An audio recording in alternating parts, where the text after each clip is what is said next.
शुचिं भाष्यकारं पतञ्जलिं पाणिनिं सूत्रकारं च प्रणतोऽस्मि मुनित्रयम्। सरस्वती देवीं शुद्धां गुण्यां करोम्यहं पाणिनीयप्रवेशाय लघुसिद्धान्तकौमुदीम्। श्रीगुरुभ्यो नमः। श्रीगुरुचरणकमलेभ्यो नमः।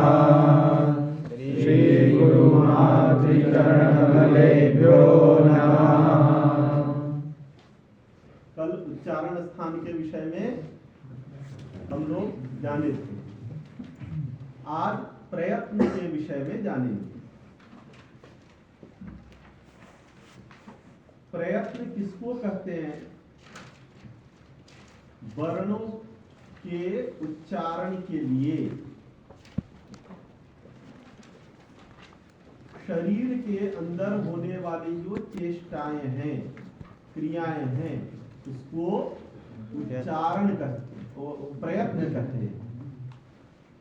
वर्णों के उच्चारण के लिए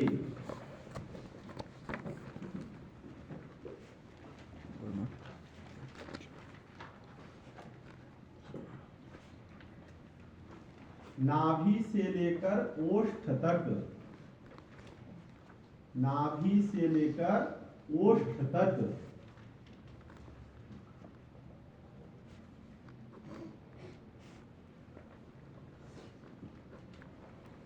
होने वाली चेष्टाओं को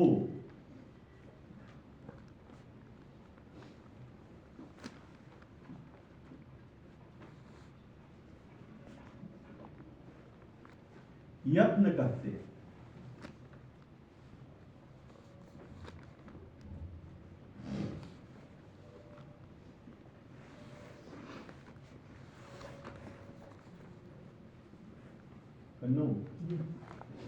हम वर्णों का उच्चारण कैसे करते हैं? तो सुशील, इसके विषय में 5 वाक्य बोलो। मोबाइल से हम बात करते हैं, मोबाइल से हम नेट चलाते हैं, मोबाइल से हम गेम खेलते हैं। पूजा, स्क्रीन के विषय में बोलो।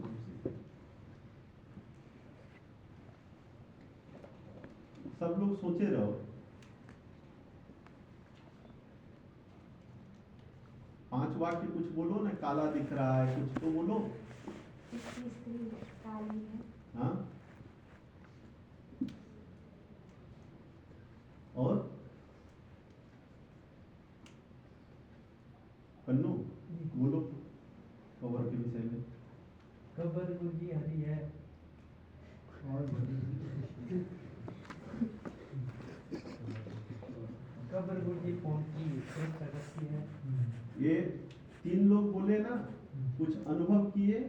पूजा क्यों रुकी? क्योंकि हम शब्द प्रयोग कब करते हैं? शब्द प्रयोग करने से पहले जो शब्द का जो मीनिंग है ये दिमाग में पहले आता है। पूजा रुक गई क्योंकि मीनिंग नहीं आ रहा था। स्क्रीन के विषय में और क्या बोलूं, इसके लिए मुख से शब्द नहीं निकल रहे थे। भैया वैसे मत करो, शांति से बैठ करके सुनो। कुछ चेष्टा करोगे बाहर निकालने में। तो हम शब्द प्रयोग कब करते हैं? शब्द प्रयोग से पहले हमारे मस्तिष्क में अर्थ उपस्थित होता है। उस अर्थ को बताने के लिए, दूसरे को समझाने के लिए हम शब्द का प्रयोग करते हैं। हम शब्द का प्रयोग क्यों करते हैं? दूसरे को बताने के लिए। अपने अंदर जो अर्थ है उसको बताने के लिए हम शब्द अथवा शब्द के सदृश अन्य चीजों का प्रयोग करते हैं। शब्द का भी प्रयोग करते हैं और शब्द से अतिरिक्त चेष्टा का भी प्रयोग करते हैं। किसी किसी को बुलाना है बोल करके भी बुला सकते हैं और इशारा करके भी बुला सकते हैं। तो शब्द प्रयोग कब होता है? अर्थ को जान करके शब्द प्रयोग होता है। अर्थम बुद्ध्वा शब्द प्रयोग। शब्द प्रयोग कैसे होता है? अर्थम बुद्ध्वा शब्द प्रयोग। अर्थ को जान करके शब्द प्रयोग होता है। तो शब्दोच्चारण के पूर्व हमारे मस्तिष्क में क्या आता है? अर्थ पहले उपस्थित होता है। चूंकि यह प्रोसेस इतना जल्दी होता है कि हम समझ नहीं पाते हैं कि अर्थ पहले उपस्थित हुआ, उसके बाद हम शब्द का प्रयोग करते हैं। लेकिन पहले क्या होता है? मस्तिष्क में अर्थ होता है, अर्थ उपस्थित होता है, उसके बाद हम शब्द प्रयोग करते अर्थ उपस्थित होता है तो उस अर्थ को बताने के लिए शब्दों का प्रयोग करते हैं। शब्द का प्रयोग करते हैं। जैसे हमने पूछा ये क्या है? अंगुली है। तो चक्षुर इंद्रिय जो है मस्तिष्क को इन्फॉर्म किया यह अंगुली है बिना शब्द किए। इसको दिखने के बाद में सबसे पहले आपके मस्तिष्क में क्या हुआ? यह अंगुली है। अब जो यह अंगुली है, यह जो मस्तिष्क के अंदर जो ये नॉलेज है, ज्ञान है, उसको बताने के लिए हम शब्द प्रयोग करते हैं यह अंगुली है। तो सबसे पहले मस्तिष्क में क्या उपस्थित होता है? अर्थ। यह अर्थ है। फिर इस जिसका हम उच्चारण करते हैं वो क्या है? शब्द। तो शब्द और अर्थ के बीच में पहले उपस्थित कौन होता है? अर्थ। तो समझ जाओ कि पहले हमारे मस्तिष्क में अर्थ उपस्थित हो गया। अब उस अर्थ को बताने के लिए हम शब्द का प्रयोग हमें करना है। तो जब मस्तिष्क में अर्थ उपस्थित होता है उसके बाद में हम शब्द प्रयोग करने के लिए जब जाते हैं तो अंदर एक प्रोसेस होता है। पूरा का पूरा शब्दोच्चारण एक विज्ञान है। ये अंदर एक प्रोसेस होता है। क्या प्रोसेस होता है? अर्थ उपस्थित कहाँ हुआ है? आत्मा में।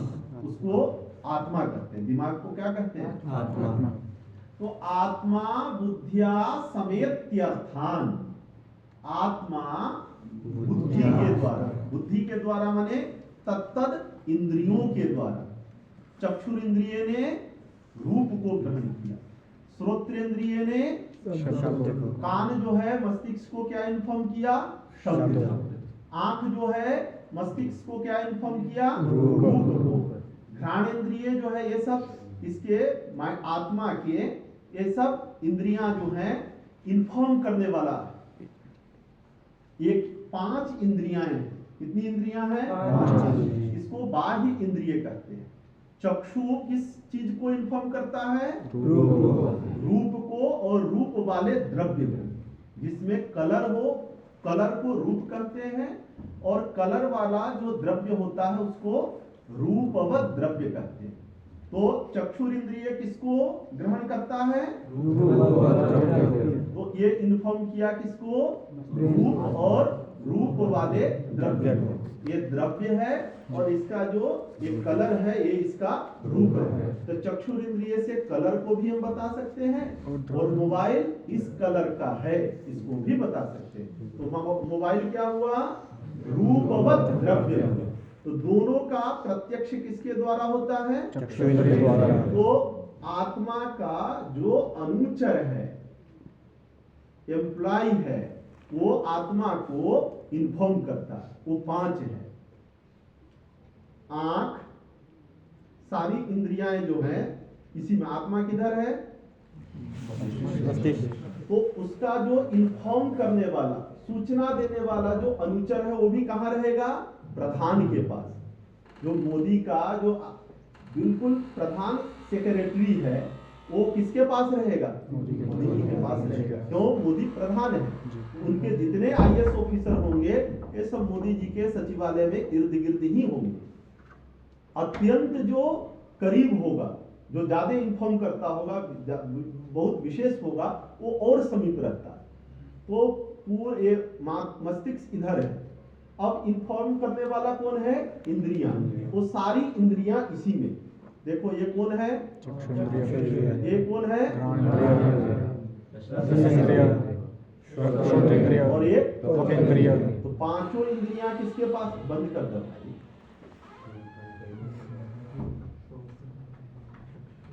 पांचों इंद्रियां किसके पास है, आत्मा के पास। और ये पांचों इंद्रियां आत्मा को इन्फॉर्म करता है। इन्फॉर्म करने के बाद में आत्मा उस अर्थ को बताने के लिए कुछ एक्टिविटी करता है, क्रिया करता है।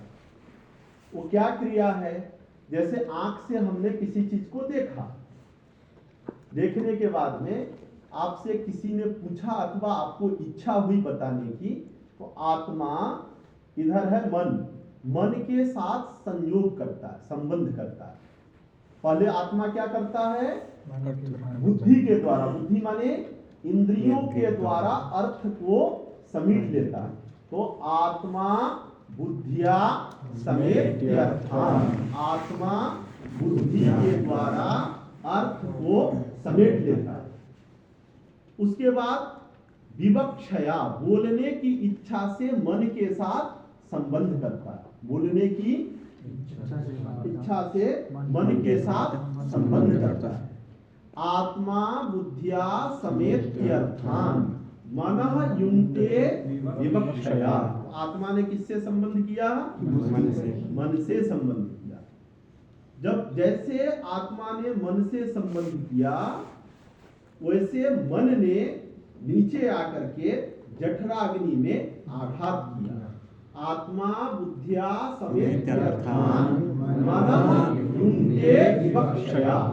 अब आत्मा तो इधर है, मन जो है ये पूरे शरीर में माने चलने वाला है। वो अत्यंत सूक्ष्म अणु, लेकिन ये इसकी गति जो है पूरे शरीर में। तो मन ने किसके साथ कांटेक्ट किया, आत्मा के साथ। आत्मा ने जैसे, सब में प्रधान कौन है, मस्तिष्क, आत्मा। आत्मा ने मन को कहा कि अब मुझे बोलना है, जैसे कहा वैसे मन ने आकर के जठराग्नि में आघात किया। तो आत्मा बुद्धिया समेत अर्थान मनो युंक्ते विवक्षया। गिरीश जी, युंक्ते का करता है मनः, क्योंकि आत्मा निष्क्रिय है, माइंड में कोई क्रिया नहीं होती। क्रिया किसमें है, मन में। तो मन ने जैसे तत्त इंद्रियों ने आत्मा को इन्फॉर्म किया कि मैंने रूप देखा है, रसनेन्द्रिय ने कहा मैंने रस ग्रहण किया है, श्रोत्रेंद्रिय ने कहा मैंने शब्द ग्रहण किया है, घ्राणेन्द्रिय ने कहा मैंने गंध ग्रहण किया है, त्वगेन्द्रिय ने कहा मैंने स्पर्श ग्रहण किया। जैसे इंफॉर्मेशन आत्मा के अंदर आया, वैसे मन चला गया आत्मा से मिलने गया। उसने देखा कि यहाँ पर बहुत सारा डाटा पड़ा हुआ है, तो मन ने जठराग्नि में आकर के आघात किया। सब प्रेरयति मारुतम, उस मन ने किसको,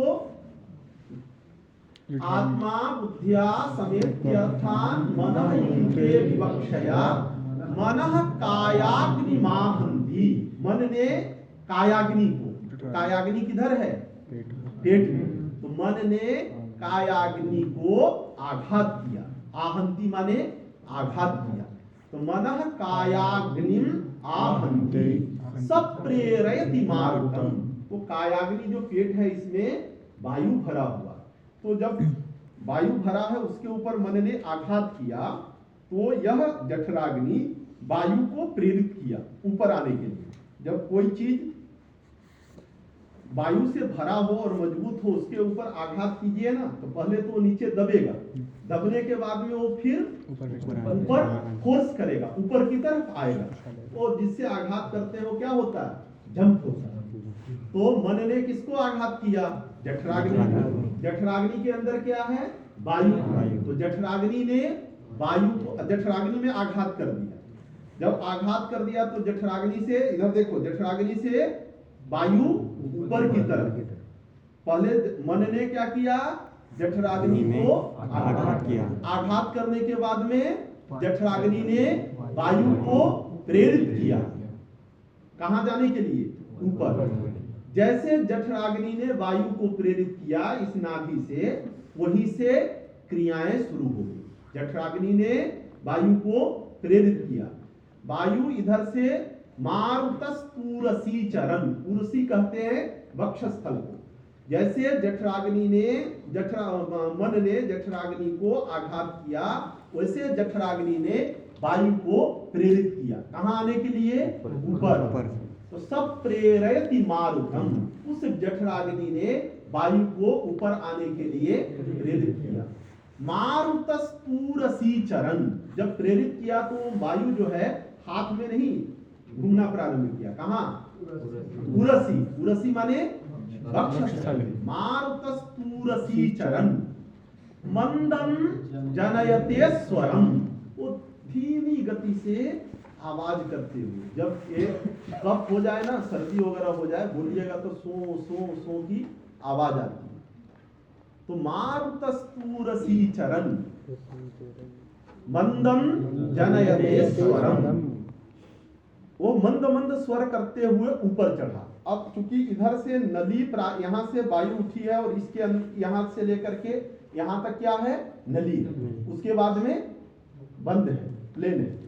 तो इस यहाँ तक वायु आई। अब वायु आई, मुख तो बंद था, तो उसने मूर्धा में आघात किया। ऊपर वाले मुख में दो अंश है, एक नीचे वाला और एक ऊपर वाला।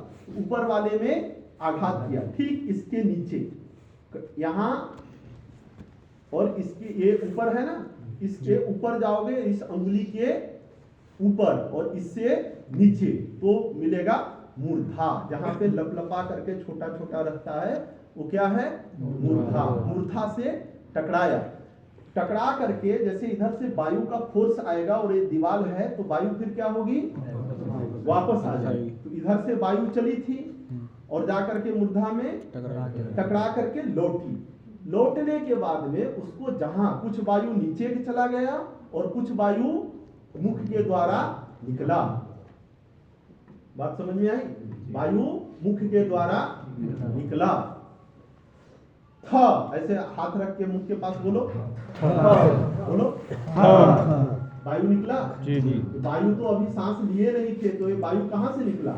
जो इधर से चला था, जठराग्नि से जो वायु चला था वही वायु निकला। था नहीं पता चल रहा है? नहीं चल रहा है तो पेट देखो। पेट पे हाथ रख करके बोलो। तो जैसे मन आघात करता है तो पेट कहाँ जाता है? अंदर की तरफ। माने दबता है। तो कोई बैलून खड़ा हुआ है, उसके ऊपर मुक्का से मारेंगे तो बैलून पहले क्या होगा? उसके बाद में फोर्स करता है वायु को। तो यहाँ तो जैसे मन ने जठराग्नि को आघात किया, वैसे जठराग्नि पहले क्या हुआ? दबा। दबने के बाद में वहां से वायु को फोर्स किया, वो वायु मूर्धा में टकराया, टकरा करके मुख से निकला। तो जब मुख से निकलते समय यदि वह कंठ को स्पर्श करता तो अकार की अभिव्यक्ति होती है। यदि वह तालु को स्पर्श करता तो इकार की, इचु यशानाम तालु। यदि वह मूर्धा को स्पर्श करता तो यशानाम मूर्धा। यदि वो दांत को स्पर्श करता, मसूड़े को, तो धृतुलसानाम दंता। यदि ओष्ठ को स्पर्श करता तो यदि वो वायु नासिका में भी घुस जाता है, नासिका में भी चला गया तो अनुनासिक। ऐसे वायु जो है जिसको जिसको स्पर्श करता है उस स्थान से उस वर्ण की अभिव्यक्ति होती है। अब यहां से लेकर के जो वायु की जो क्रिया रही वो कहां से प्रारंभ हुई? नाभि से प्रारंभ हुई और कहां तक चली? ओष्ठ तक। उसके तो जितनी क्रियाएं हुई वो शरीर के अंदर हुई वर्णोच्चारण के लिए कि बाहर हुई? अंदर हुई। तो यहां से लेकर के ओष्ठ तक जो वायु का स्पर्श है इसी को यत्न कहते हैं। यहां से नाभि से प्रारंभ हुई थी और ओष्ठ तक वो वायु आया, उसको क्या कहते हैं? यत्न। वह यत्न दो प्रकार का होता है, एक तो वायु से लेकर के मूर्धा तक जब तक नहीं टकराया था तब तक, और दूसरा कंठ से लेकर के ओष्ठ तक। तो नाभि से लेकर के कंठ पर्यंत वायु आया ना, तो उसको कहते हैं बाह्य प्रयत्न। उसको क्या कहते हैं? बाह्य प्रयत्न। तो बाह्य प्रयत्न कहाँ होता है? नाभि से लेकर के कंठ तक होने वाला जो यत्न है उसको बाह्य यत्न कहते हैं, और कंठ से लेकर के ओष्ठ तक होने वाला जो यत्न है उसको यत्न माने वायु का संयोग। यत्न माने वायु का संयोग। इधर से जठराग्नि से वायु उठा था, वो वायु जब इस नालिका से ऊपर की तरफ बढ़ेगा तो वायु का नालिका के साथ में संयोग होगा कि नहीं? जी। कभी कभी एसिडिटी हो जाती है, ऊपर की तरफ वायु आएगा तो इधर से निकलता है, और जलन कहाँ होती है? हाँ? सीने में जलन होती है। तो जलन कब होगी? वायु उष्ण है, वायु का स्पर्श हुआ है तब ना जलन हो रही है। तो वायु का जो संयोग है उसी को यत्न कहते हैं। तो यत्न किसको कहते हैं एक्चुअली में? किस वायु के संयोग को? नाभि तल से उत्थित जो वायु। कौन वायु? नाभि से उत्थित जो वायु, उस वायु के संयोग को यत्न कहते हैं। वो यत्न कितने प्रकार का है? दो प्रकार का। कौन कौन? आभ्यंतर बाह्य और आभ्यंतर। बाह्य कहां से कहां तक है? नाभि से कंठ तक। कंठ तक जो यत्न है उसको बाह्य यत्न। आभ्यंतर यत्न कौन है? कंठ से ओष्ठ तक जो यत्न है उसको आभ्यंतर आभ्यंतर। प्रयत्न। यह 5 प्रकार का होता है आभ्यंतर। समझ गए ना यत्न? आभ्यंतर यत्न कितने प्रकार के होते हैं? 5। अब जो कंठ से लेकर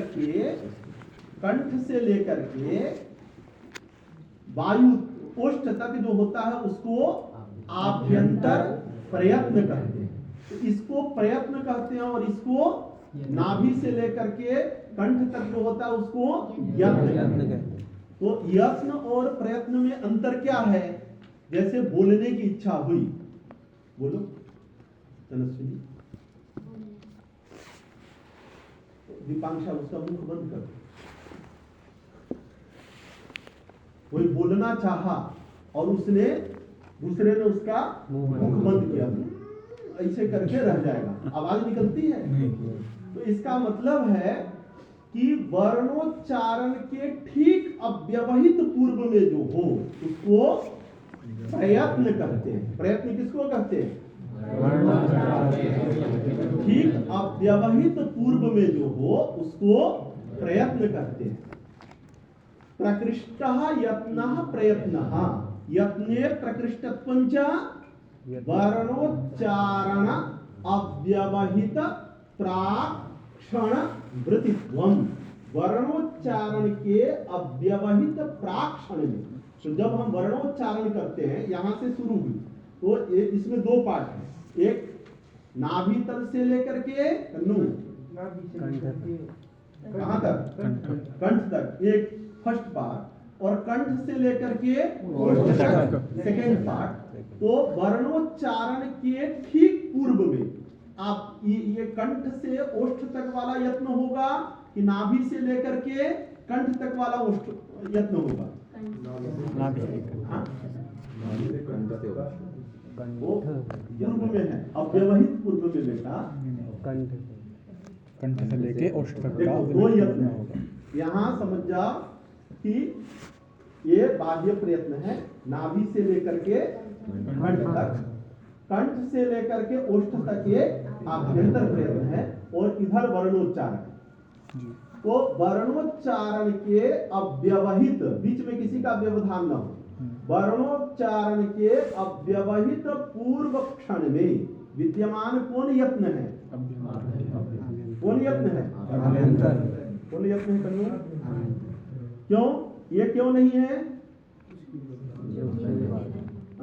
क्योंकि बीच वाले का बाह्य यत्न जो है वर्णोच्चारण के अव्यवहित पूर्व में क्यों नहीं है? क्योंकि बीच में इसका व्यवधान है।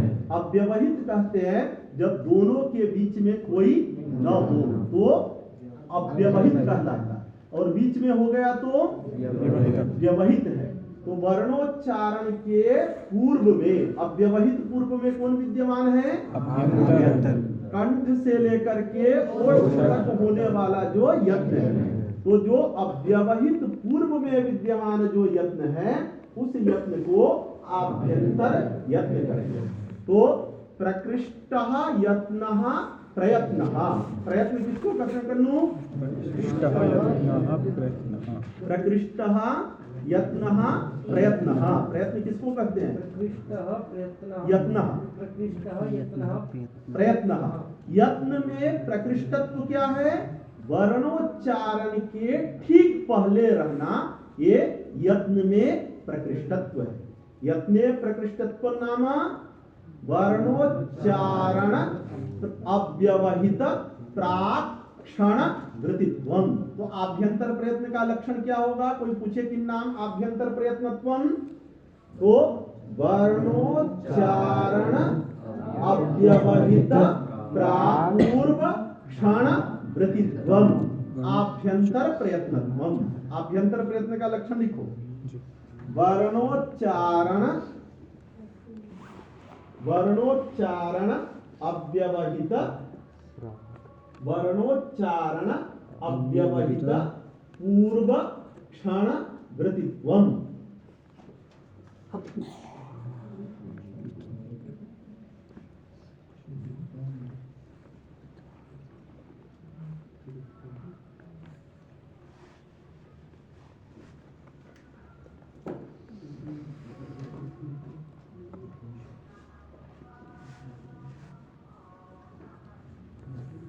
और बाह्य प्रयत्न किसको कहते हैं?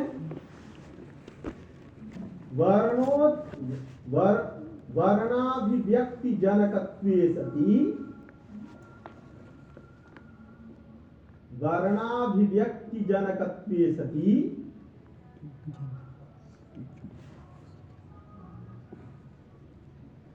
व्यापारवत् कारणत्वम, कारणत्वम बाह्य यत्नत्वम। वर्णाभिव्यक्ति जनकत्वे सति व्यापारवत् कारणत्वम। जो वर्णाभिव्यक्ति का जनक हो, जो व्यापार वाला कारण हो, उसको बाह्य यत्न कहते हैं। तो बाह्य यत्न जो है वर्णोच्चारण के प्रति करण भी होता है, इसलिए यत्न को करण भी कहते हैं। जो व्यापारवत् कारण होता है उसको क्या कहते हैं? करण। तो वर्णोच्चारण के प्रति करण कौन है? बाह्य यत्न। और कारण कौन है? आभ्यंतर यत्न। कारण दोनों हैं, बाह्य यत्न भी कारण है, आभ्यंतर यत्न भी कारण है। लेकिन बाह्य यत्न जो है व्यापारवत् कारण है, आभ्यंतर यत्न केवल कारण है। तो वर्णोच्चारण चारणाभिव्यक्ति जनकत्वे सति व्यापारवत् कारणम बाह्य प्रयत्न, बाह्य यत्नत्वम। तो कितने वर्णोच्चारण के लिए कितने यत्न होते हैं? कौन कौन? कितने यत्न होते हैं? कौन कौन? आभ्यंतर यत्न किसको कहते हैं? हिंदी में उसको देख के बोलो ना। वर्णोच्चारण अव्यवहित पूर्व क्षण वृत्तित्वम। हाँ, इसको हिंदी में लिख लो। वर्णोच्चारण के अव्यवहित, वर्णोच्चारण के अव्यवहित पूर्व क्षण में, वर्णोच्चारण के अव्यवहित पूर्व क्षण में रहने वाले, वृत्ति माने रहने वाले यत्न को आभ्यंतर यत्न करते हैं।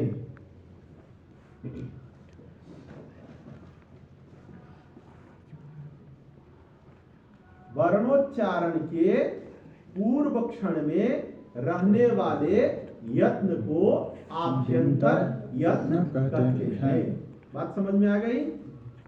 यह आभ्यंतर यत्न 5 प्रकार का होता है। जब वर्ण का उच्चारण करते हैं ना, तो यत्न किसको बताए हैं? वायु संयोग को। यत्न किसको बताए हैं? वायु संयोग को। तो जब वर्ण का उच्चारण करते हैं तो किसी किसी वर्ण के उच्चारण में वायु संयोग अधिक होता है। श, बोलो सब उच्चारण करो। श, श, ख, क की अपेक्षा ख के उच्चारण में वायु संयोग कम है कि अधिक है? अधिक है। हाँ? कौन का है कम है? कम कौन का है हो? श, क किसमें अधिक है?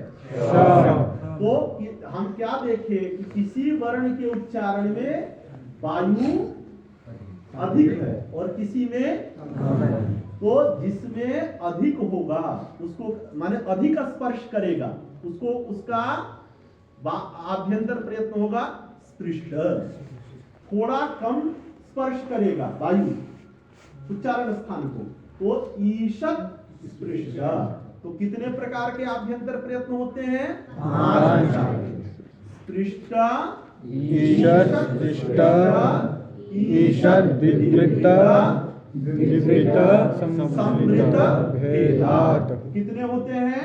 5। कौन कौन? स्पृष्ट, स्पृष्ट। कौन कौन? स्पृष्ट, ईषद, स्पृष्ट, ईषद, विवृत, विवृत, संवृत, भेदात्। तो स्पृष्ट, ईषद, स्पृष्ट, ईषद, विवृत, विवृत, संवृत, भेदात्। आभ्यंतर प्रयत्न होते हैं कौन कौन? स्पृष्ट, स्पृष्ट, ईषद, ईषद, स्पृष्ट, ईषद, विवृत, ईषद, विपरीत, विपरीत, संवृत। विशाल कितने आभ्यंतर प्रयत्न होते हैं? कौन कौन? स्पृष्ट, हाँ, ईषद, स्पृष्ट, ईषद, विवृत,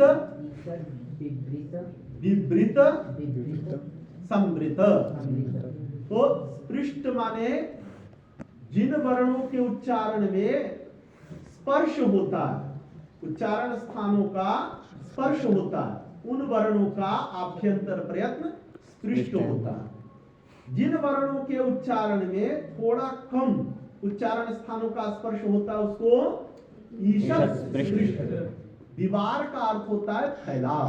विवार माने जब हम वर्णों का उच्चारण करते हैं तो हमारी नलियां जो हैं, अंदर की जो नलियां हैं वो कुछ फैलती है।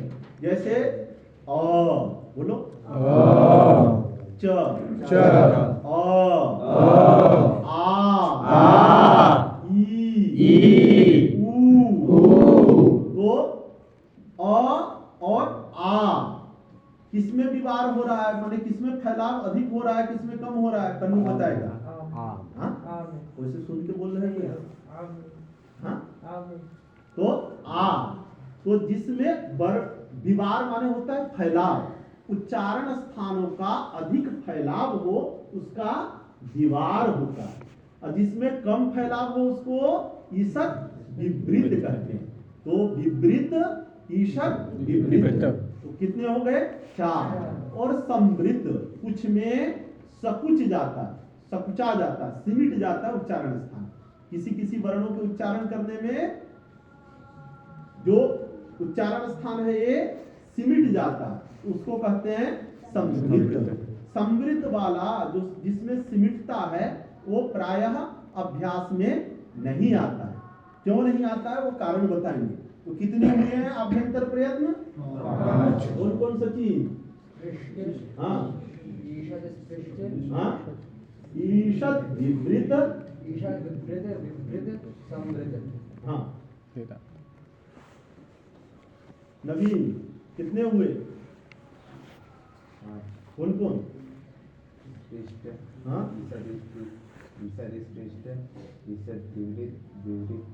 संवृत। तुम बता कहाँ गया?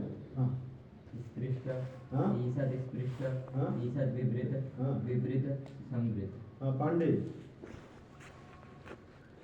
स्पृष्ट, ईषद स्पृष्ट, ईषद विवृत, विवृत और समृत। ये 5 आभ्यंतर प्रयत्न होते हैं।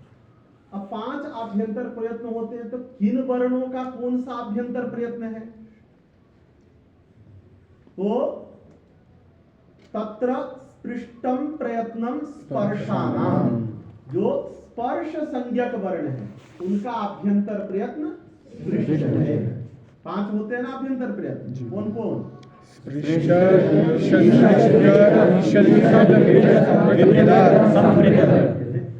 तो तत्र स्पृष्टम प्रयत्नम स्पर्शानाम, स्पर्श संज्ञक वर्ण होते हैं 25। क से लेकर म तक जो वर्ण होते हैं उनको स्पर्श करते हैं। कादयो मावसानाः स्पर्शाः। सत्यम नहीं आ रहा है करण? हाँ? पाठक भी आज नहीं दिख रहा। हाँ? हाँ? वो भी बीमार है, बहुत बच्चे बीमार हो रहे हैं आजकल। तो क से लेकर म तक जो वर्ण है उनको क्या कहते हैं? स्पर्श। और स्पर्श संज्ञक वर्णों का आभ्यंतर प्रयत्न है स्पृष्ट। क, ख, ग, घ, न। थोड़ा स्पर्श का अनुभव हो रहा है कि नहीं? क, ख, ग, घ, न, च, छ, ज, झ, ञ। तो जिह्वा का च बोलने पर जिह्वा का तालु के साथ में स्पर्श हो रहा है कि नहीं? हाँ? मेरे कहने से नहीं, अनुभव करके बोल के देखो।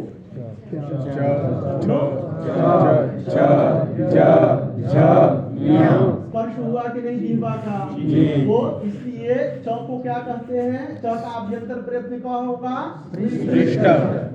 छ का आभ्यंतर प्रयत्न क्या होगा? क से लेकर के म तक जो वर्ण है वो कितने हैं? 25। इन 25 वर्णों का आभ्यंतर प्रयत्न स्पृष्ट होता है। ठीक है?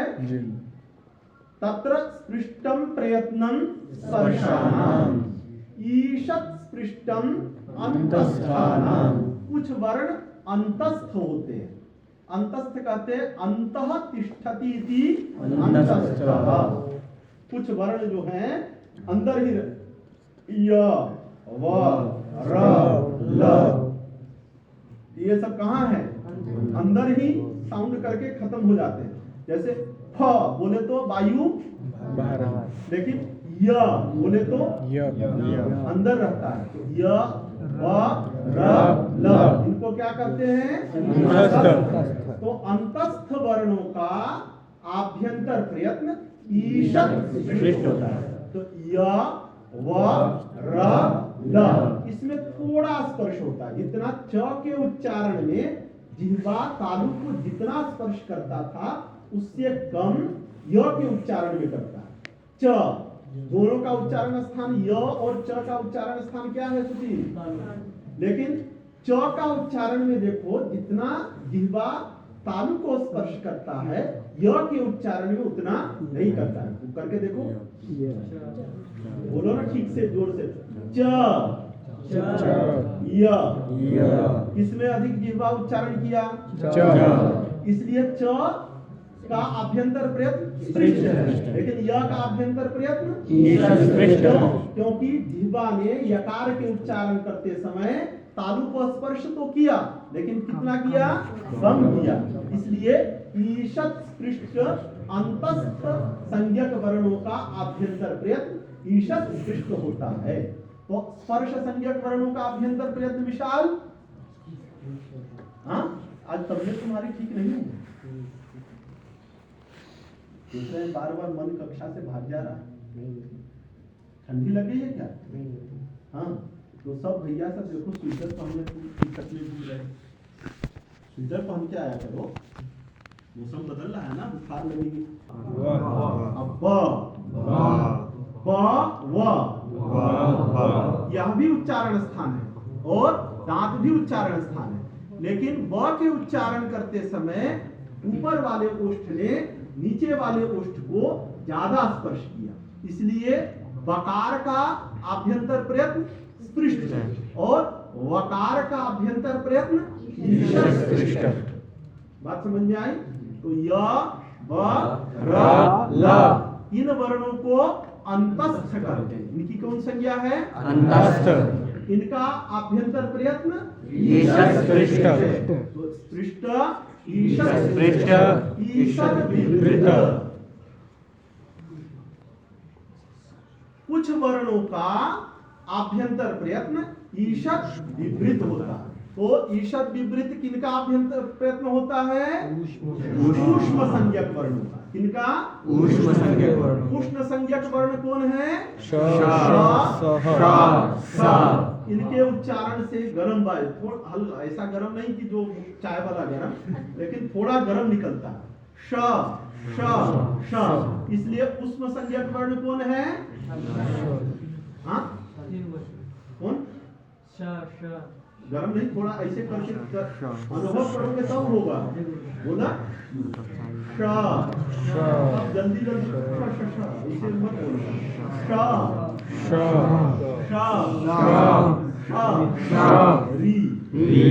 री बोलते समय ज्यादा गर्म निकल रहा है कि श बोलते समय ज्यादा निकल रहा है? तो जिस वर्ण के उच्चारण करते समय वायु हल्का सा गर्म निकले तो उसकी ऊष्म संज्ञा होती है। क्यों? उसके उच्चारण करते समय वायु कैसा निकल रहा है? हाँ उष्ण।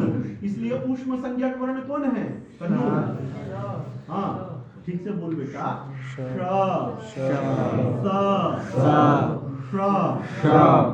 तो इनको ऊष्म संज्ञक वर्ण कहते हैं। इनका आभ्यंतर प्रयत्न ईषत् विवृत होता है, माने इनके उच्चारण करते समय जो उच्चारण स्थान है इसमें विस्तार थोड़ा कम होता है।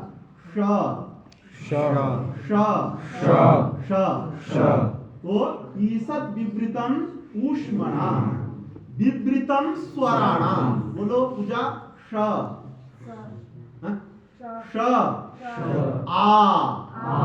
किसमें अधिक विस्तार हुआ उच्चारण स्थानों का? तो विवृत किसका होगा? स्वरों का। तो स्वरों का आभ्यंतर प्रयत्न क्या होता है? विवृत। और श श श इन वर्णों का आभ्यंतर प्रयत्न क्या होता है? वो ईषत् विवृतम ऊष्मणाम विवृतम स्वराणाम। तो चार हो गए। पृष्ठ ईषत् स्पृष्ट ईषत् विवृत विवृत। पृष्ठ ईषत् स्पृष्ट ईषत् विवृत। जितने हल वर्ण थे, हल वर्णों की संख्या 33, उसमें 3 भाग किया। स्पर्श, अंतस्थ और उष्ण। जितने सवर वर्गीय थे, एक जाति वाले थे, उनको उनकी संज्ञा स्पर्श। तो क से लेकर के म तक प्रत्याहार बनाते समय बताए थे ना, ये सब क्या है?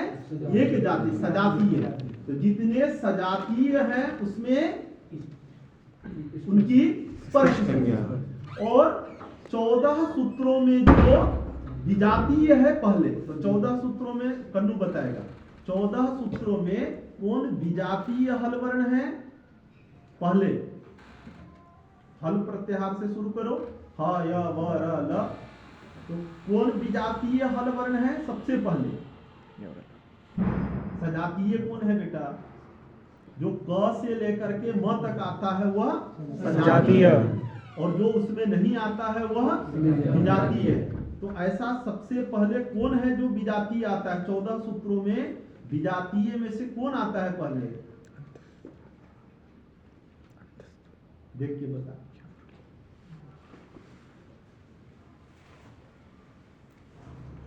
अरे चतुर्दश सूत्र निकाल, देखो उसमें विजातीय कौन है जो सबसे पहले आता है?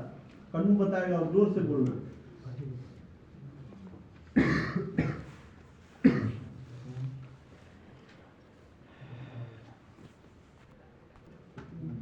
तो ह य व र ल ये विजातीय है। उसमें हकार को छोड़ करके, क्योंकि हकार आगे भी है।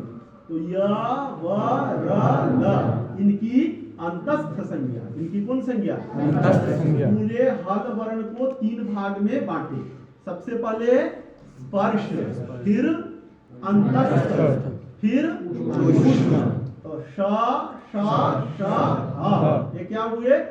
ऊष्म। तो स्पर्श संज्ञक वर्णों का आभ्यंतर प्रयत्न,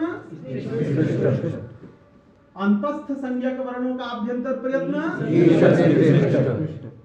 ऊष्म संज्ञक वर्णों का आभ्यंतर प्रयत्न, हल प्रत्याहार में आने वाले वर्ण समाप्त हो गए। अब कौन बचे? अच। तो विपरीतम जो स्वर कितने हैं कन्नू? अरे रुक जाओ भाई, सुन के मत बोला करो। स्वर वर्ण कितने हैं? इनका आभ्यंतर प्रयत्न विपरीत है, तो विपरीतम स्वराणाम। अब पूरे के पूरे वर्ण समाप्त हो गए। वर्ण कितने थे? वर्ण समाम्नाय में कन्नू कितने प्रकार के वर्ण थे? 2 प्रकार के। कौन कौन? वर्ण कन्नू बताएगा। देखना वर्ण कितने प्रकार के थे? 2 प्रकार के। पढ़ नहीं रहे हो बेटा आजकल? स्वर वर्ण और हल वर्ण। स्वर वर्ण और हल वर्ण। यानी अच वर्ण और हल वर्ण। वर्ण कितने प्रकार के थे? 2। तो दोनों प्रकार के वर्णों का आभ्यंतर प्रयत्न कितने में समिट गया? 4 में, जिसमें 3 जो है हल वर्णों का। हल वर्णों के कितने विभाग किए? 3। कौन कौन? स्पृष्ट, कौन कहा है? कौन स्पृष्ट का? स्पृष्ट। कौन कौन ज्योतिषी जी? अंतस्थ और ऊष्म। तो स्पृष्ट प्रयत्न व स्पर्श संज्ञक जो वर्ण है उनका अभ्यंतर प्रयत्न क्या है ज्योतिषी जी? हाँ, ज्योतिषी जी बताएगा। स्पर्श संज्ञक वर्णों का अभ्यंतर प्रयत्न क्या है? स्पृष्ट। अंतस्थ संज्ञक वर्णों का अभ्यंतर प्रयत्न क्या है? सुशील बताएगा। हाँ, ऊष्म संज्ञक वर्णों का अभ्यंतर प्रयत्न नवीन बताएगा।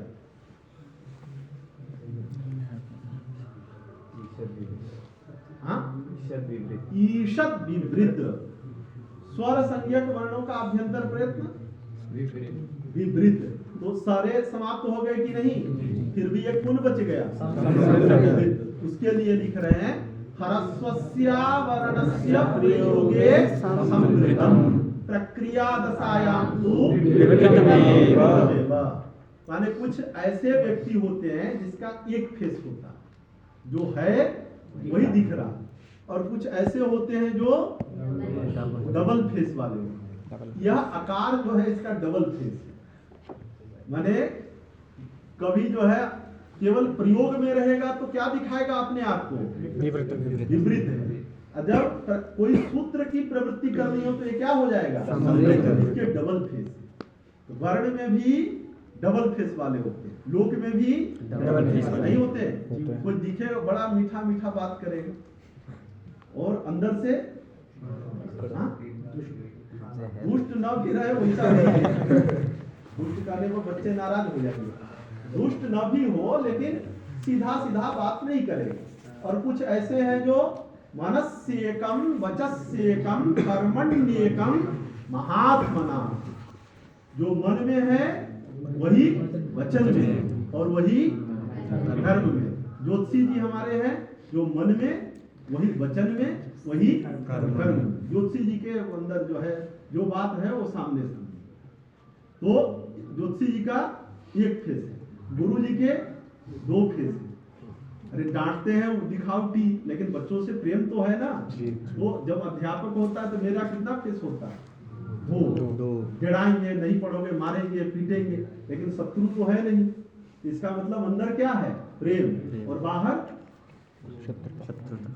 क्रोध। ये कितना फेस हुआ? तो ज्योतिषी जी तुम ही महान हो। हाँ, आपका एक ही फेस है ना। सज्जन है ज्योतिषी जी, परम सज्जन है। समझ रहे हैं कि नहीं? तुम आप ही के लिए शुरू किया हूं, नहीं समझ रहे? आज नहीं समझ रहे। हाँ, तो प्रसन्न रहा कीजिए। मैं कुछ बोल दूं तो लजाया मत करो। हाँ, तो ये ह्रस्व जो है इसके डबल फेस है, एक फेस है समृद्ध और दूसरा फेस है विवृत। तो जब प्रयोग करेंगे, जैसे निखिला प्रयोग किए, तो निखिल में जो लकार उत्तरवर्ती आकार है ये क्या है? प्रक्रिया दशायां ह्रस्वस्य आवरणस्य प्रयोगे समृद्ध है। और इसी पे निखिल आगमनम, निखिल आगमनम, अका सवर्णे दीर्घा से जब सवर्ण दीर्घ करना होगा तो क्या हो जाएगा? तो ह्रस्वस्यावरणस्य प्रयोगे समृद्धम, प्रक्रिया दशायां, प्रक्रिया दशायां का अर्थ है जब कोई सूत्र लगानी हो तब वो क्या हो जाएगा? विवृत हो जाएगा। और जब कोई सूत्र नहीं लगाना है, केवल प्रयोग कीजिए तो ह्रस्वस्यावरणस्य प्रयोगे समृद्धम और प्रक्रिया दशायां विवृतमेव। इसके कितने फेस हैं? दो फेस हैं। विद्यार्थियों में भी रहता है, चलो चलो चलो जो है, अरे भैया आप बड़े हैं, आप कहो। भैया ने कहना शुरू किया, बाकी सब जब प्रक्रिया आई तो सब कार्य। तो इसलिए ऐसा नहीं करना चाहिए, किसी के कहने से प्रवृत्त नहीं होना चाहिए। ह्रस्वस्यावरणस्य प्रयोगे माने केवल हे राम ऐसा प्रयोग किए तो क्या होगा? और हे राम आगमनम, हे राम आगमनम, तव बकार उत्तरवर्ती आकार क्या है? ह्रस्वस्यावरणस्य प्रयोगे तव में बकार उत्तरवर्ती आकार क्या है? और तव आगमनम, तवागमनम, जब तव आगमनम, अका सवर्णे दीर्घ से सवर्ण दीर्घ करना है कि नहीं? तो जब अका सवर्णे दीर्घ की प्रवृत्ति होगी तो यह विवृत हो जाएगा। तो ह्रस्वस्यावरणस्य प्रयोगे समृद्धम, प्रक्रिया दशायां तु विवृतमेव। तो अब ये जो आकार है इनके दो आभ्यंतर प्रयत्न हो गए, एक समृद्ध और एक विवृत। जब तक उसको छेड़छाड़ नहीं कर रहे हैं तब तक वो क्या है? और छेड़छाड़ जैसे किए, कोई सूत्र लगाना चाहे तो ह्रस्वस्यावरणस्य प्रयोगे समृद्धम, प्रक्रिया दशायां तु विवृतमेव। चल, बाह्य प्रयत्नस्त्वेकादशधा, बाह्य प्रयत्न जो है 11 प्रकार के, नाभि तल से उठा हुआ कंठ तक आने वाला जो वायु है उसमें 11 प्रकार की एक्टिविटी होती है, जिसको हम नहीं जानते हैं, लेकिन अंदर कितने प्रकार की एक्टिविटी होती है सुशील? 11 प्रकार की। वो कौन कौन है? तो हसह, संवार, नाद, घोष, महाप्राण, उदात्त, विवार, श्वास, अघोष। तो विवार, श्वास, अघोष, संवार, नाद, घोष, अल्प प्राण, महाप्राण, उदात्त, अनुदात्त, ये 11। तो बाह्य प्रयत्न कितने हैं कन्नू? कौन कौन? नहीं, शुरू से। विवारः, श्वासः, घोषः, अघोषः, बोलो। विवार, हाँ, हाँ, हाँ, संवारा, हाँ, नादा, हाँ, घोष, हाँ, संवाराः, हाँ, अल्प प्राण, महाप्राण, उदात्त, अनुदात्त, ऊपर है बेटा। विवारः, विवारः, एक विवार है। तो बाह्य यत्न कितने प्रकार के होते हैं? 11। संवारः, नादः, घोषः, अघोषः, अल्पप्राण, महाप्राण, उदात्त, अनुदात्त, स्वरितश्चेति। अब इनमें से किनका कौन सा, तो फिर उसी तरह विभाग करेंगे। तो हल पहले वर्णों का बंटवारा किए थे। किनका बंटवारा किए थे? वर्णों का। वर्णों को 3 भाग में बांटे थे, एक स्पर्श, दूसरे अंतस्थ, तीसरा ऊष्म। अब हल प्रत्याहार को बांटेंगे। हल प्रत्याहार को एक हश और दूसरा हर, हश और हर। फिर हर शशर तक जाएगा ना, तो पहला हश, तो हसह संबाराः नादाः घोषाश्च। हस प्रत्याहार में आने वाले वर्णों का बाह्य प्रयत्न संवार और घोष होता है। बात समझ में आई?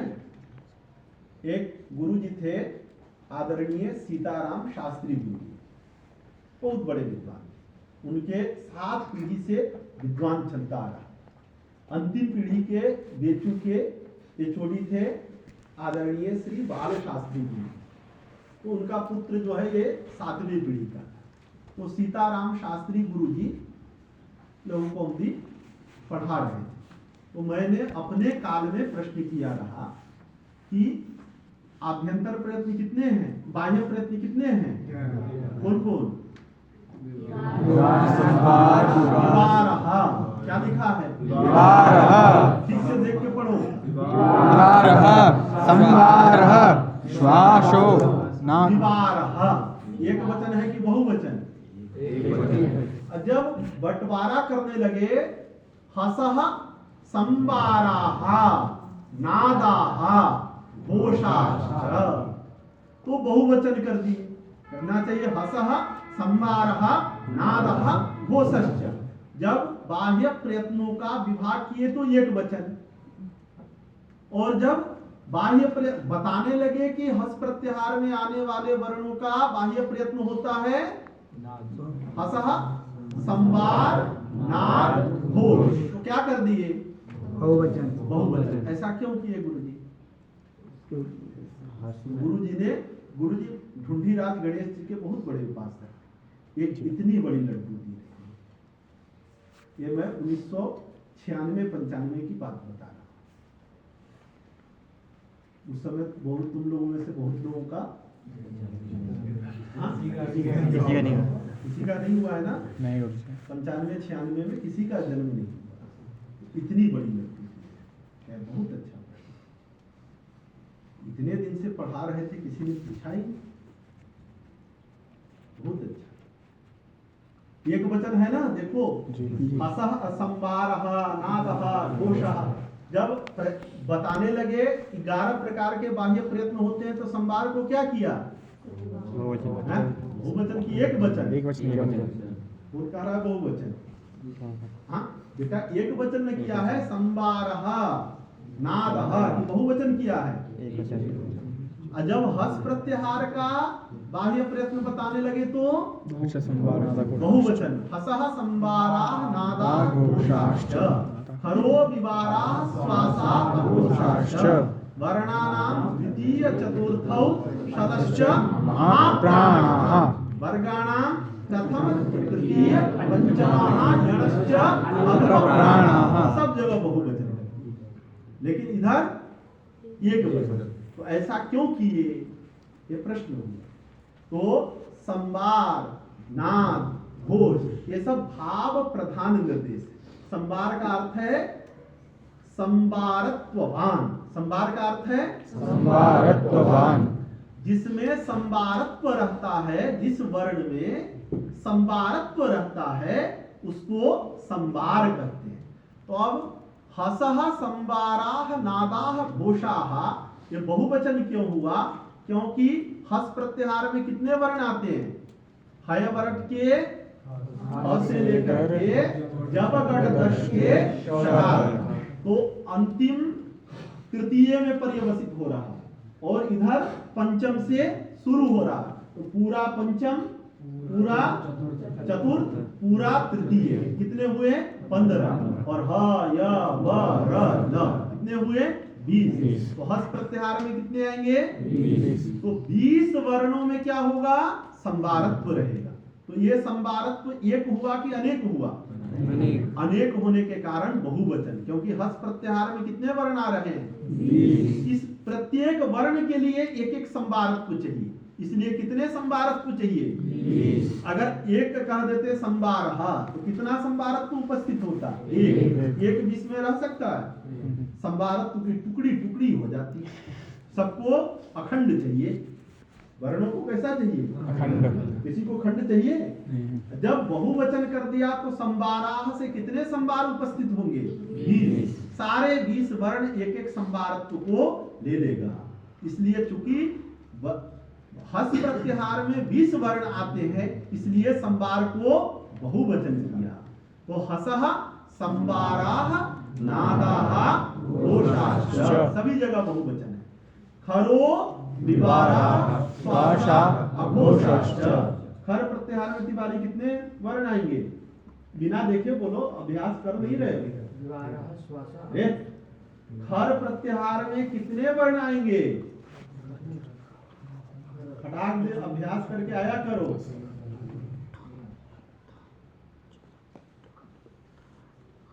तुम बताओ छोटू, खर प्रत्याहार में कितने वर्ण आएंगे? अन्नू, खर प्रत्याहार में कितने वर्ण आएंगे? जल्दी बताओ।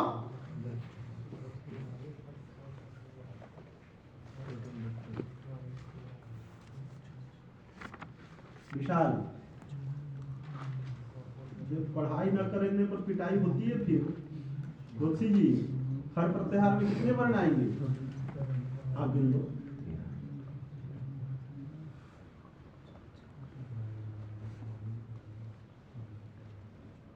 कहाँ से शुरू हो रहा है और कहाँ समाप्त हो रहा है? तीन ही न जो है विजातीय हैं, श, श, श। इनको जोड़ दो, बचे कौन? प्रथम और द्वितीय। तो वर्ग के प्रथम कितने हैं कन्नू? 5। द्वितीय कितने हैं? और विजातीय कितने हुए? 3। सबको जोड़ दोगे 5, 5, 3 तो कितने होंगे? 13। तो खर प्रत्याहार में कितने वर्ण आते हैं? वर्ग के प्रथम, वर्ग के द्वितीय और श, श, श। इनका बाह्य प्रयत्न विवार, श्वास और अघोष। वर्ग के पंच, तृतीय, चतुर्थ, पंचम और ह, य, व, र, ल। इनका बाह्य प्रयत्न संवार, नाद, घोष। और वर्ग के प्रथम, वर्ग के द्वितीय, वर्ग और श, श, श। इनका बाह्य प्रयत्न विवार, श्वास, घोष। हो गया ना? पूरे हल वर्ण समाप्त हो गए कि नहीं? तो वर्गाणाम नहीं, वर्ग के पंचम, चतुर्थ और तृतीय और ह, य, व, र, ल। इनका बाह्य प्रयत्न संवार, नाद, घोष। वर्ग के द्वितीय, प्रथम, श, श, श। इनका बाह्य प्रयत्न विवार, श्वास, घोष। पूरे हल वर्ण समाप्त हो गए और 6 बाह्य प्रयत्न समाप्त हो गए। अब बचा कौन है? प्राण। कौन बचा है? प्राण। प्राण बता रहे हैं। वर्गाणाम द्वितीय, चतुर्थ, सलश्च महाप्राणाः। वर्ग के द्वितीय, सारे वर्गों के द्वितीय। कितने वर्ग हैं? 5 जी। तो उसके द्वितीय माने ख, फ, छ, ख, ख। तो वर्गों के द्वितीय। और चतुर्थ माने ध, ढ, ध, ध, ठ, ठ, ज, छ, भ, ढ, ढ, ध। ये द्वितीय हुए। तो वर्गों के द्वितीय और वर्गों के चतुर्थ और शल, शल में 4, श, श, श और ह। तो वर्गाणाम द्वितीय, चतुर्थ, सलश्च महाप्राणाः। तो वर्ग के द्वितीय कौन? ख, छ। अरे क्रम से बोलना। क में द्वितीय कौन होगा? ख। च तो ख, छ, ठ, ठ। ये वर्ग के द्वितीय। इनका कौन प्रयत्न है? कौन कौन कौन प्राण है? महाप्राण। इनका क्या है? महाप्राण। महाप्राण माने जिनके उच्चारण में अधिक, प्राण माने वायु, अधिक वायु निकलता है, उनका महाप्राण होता। तो ख, फ, छ, ठ, थ, इनके उच्चारण में अधिक वायु निकलता है, इसलिए इनका कौन सा प्राण होता है? महाप्राण। महाप्राण होता है। और शल, श, श, श, ह, इनके उच्चारण में भी अधिक वायु निकलता है, इसलिए इनका कौन सा प्राण होता है? महाप्राण। वर्ग के द्वितीय, चतुर्थ और शल, इनका महाप्राण होता है। वर्गाणां द्वितीय, चतुर्थ शलश्च महाप्राणः। वर्गाणां प्रथम, तृतीय, पंचमः यणश्च अल्पप्राणः। वर्ग के प्रथम, वर्ग के तृतीय, वर्ग के पंचम और यण, य, व, र, ल, इनका अल्पप्राण। अर्थात इनके उच्चारण में वायु कम निकलती है। तो वर्गाणां प्रथम, तृतीय, पंचमः यणश्च अल्पप्राणः। ठीक है, तो कितने बाह्य प्रयत्न समाप्त हो गए? हाँ? सुशील बताएगा कितने हुए समाप्त? विवाह, श्वास, घोष, संवारनाथ, घोष, तीन, चौदह, 8। 8। उसके बाद में वरदराजाचार्य जी मौन हो गए। इसके बाद कुछ है? बताया ही नहीं। कितने बच गए हैं? कौन कौन? दो चीज नहीं बताई। एक तो के उदात्त अनुदात्त स्वरित किन वर्णों का बाह्य प्रयत्न है ये नहीं बताया, और दूसरा आभ्यंतर प्रयत्न बताते समय तो विवृतम स्वराणाम, जो स्वर संज्ञक वर्ण है उनका आभ्यंतर प्रयत्न विवृत है, लेकिन स्वर संज्ञक वर्णों का बाह्य प्रयत्न नहीं बताया। दो चीज नहीं बताई ना। एक तो 11 थे ना बाह्य प्रयत्न, कनु कितने थे? उसमें से कौन कौन बता दिया? कौन कौन नहीं बताया ये बताओ? उदात्त और कौन बता दिया? संवार, नाद, घोष, विवार, श्वास, घोष, अल्पप्राण, महाप्राण, ये 8 बता दिए। क्या नहीं बताए? तीन वर्णों का उदात्त, अनुदात्त और स्वरित बाह्य प्रयत्न होता है, ये बात नहीं बताया। एक अच वर्णों का बाह्य प्रयत्न क्या होता है, ये बात भी नहीं बताई। बात समझ में आई? क्यों नहीं बताई? क्योंकि पहले बताते हैं कि उदात्त, अनुदात्त और स्वरित ये किन वर्णों का बाह्य प्रयत्न होता है? अच वर्णों का। किनका होता है? अच वर्णों का। तो जितने स्वर वर्ण हैं उनका बाह्य प्रयत्न क्या है? उदात्त, अनुदात्त, स्वरित। ठीक है। और सारे वर्णों का दोनों प्राण बताए थे। वर्गाणां द्वितीय, चतुर्थौ शलश्च महाप्राण। तो द्वितीय, चतुर्थ और शल का महाप्राण।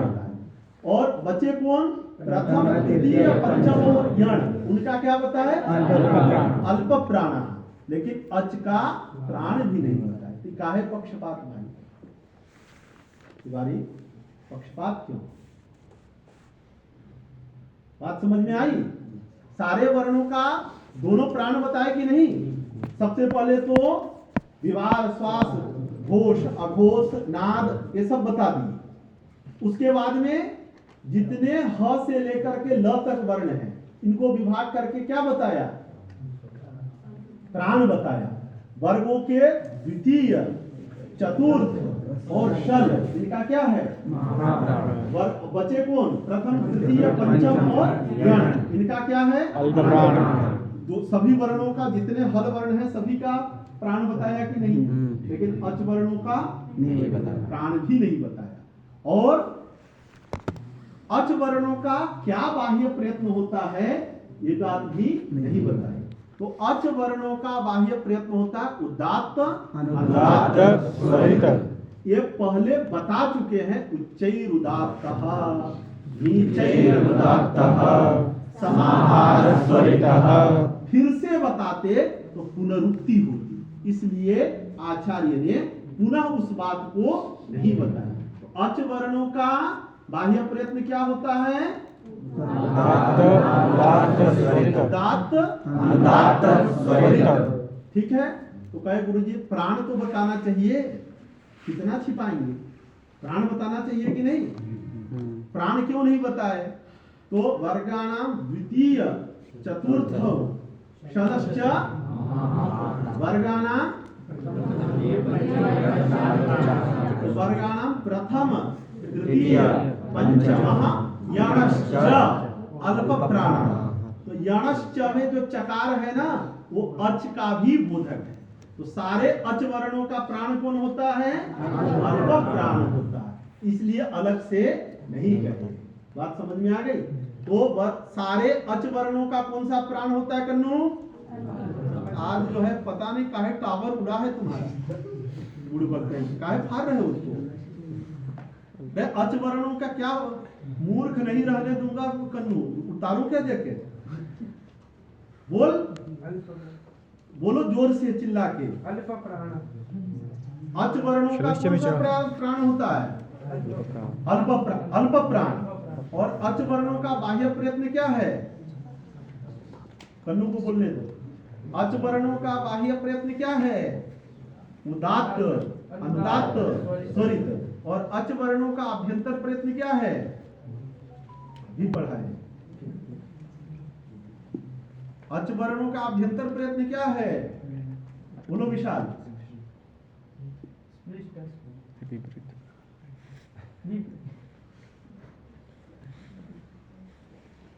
कहाँ आज बुद्धि है विशाल? अच वर्णों का आभ्यंतर प्रयत्न क्या है? भी सिखाए। तुम बोलो। विपरीत है। क्या है? विपरीतम स्वराणाम। स्वर को ही अच वर्ण कहते हैं। अच वर्णों का आभ्यंतर प्रयत्न क्या है? विपरीत। बोल। और अच वर्णों का बाह्य प्रयत्न क्या है? उदात्त, स्वरित। लृकार का बाह्य प्रयत्न क्या है? हाँ,